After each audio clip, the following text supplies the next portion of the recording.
Adoor Prakash M പിയെ ചോദ്യം ചെയ്യുന്നുണ്ട്. SIT ചോദ്യം ചെയ്യണ്ടേ? SIT ചോദ്യം ചെയ്യാം. ചോദ്യം ചെയ്താലേ സത്യം വരുള്ളൂ പുറത്ത്. UDF എന്നാണ് ഇന്നലെ മുഖ്യമന്ത്രി പൊതുവേദിയിൽ പറഞ്ഞത്. അല്ല, അതൊക്കെ കണ്ടെത്തേണ്ടുന്ന കാര്യമാണ്. അതൊക്കെ ഒരു അന്വേഷണത്തിൽ മാത്രം കണ്ടെത്തേണ്ടതാണ്.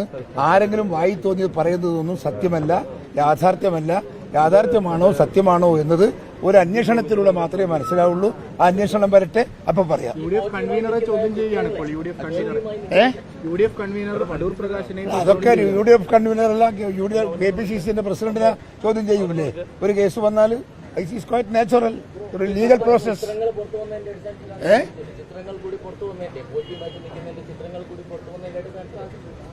അതിപ്പോ നിങ്ങളല്ലേ തീരുമാനിക്കേണ്ടത്. അങ്ങനെയാണോ നിങ്ങൾ വന്ന് ചോദിക്കുന്നത്? അതിന്റെ അടിസ്ഥാനത്തിലാണോ നിങ്ങൾ ചോദിക്കുന്നത്? ആണോ? നിങ്ങൾ അതിനെക്കുറിച്ച് എന്തെങ്കിലും അന്വേഷിച്ചിട്ടുണ്ടോ?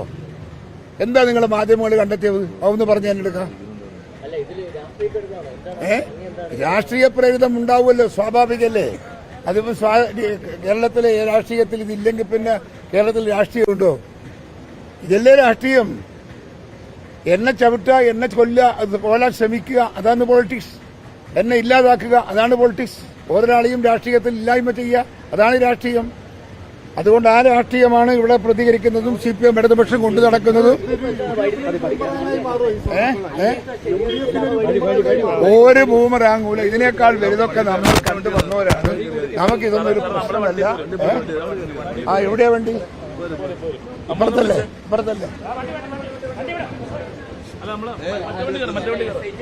വഴിതിരിച്ചു വിടുകയാണോ?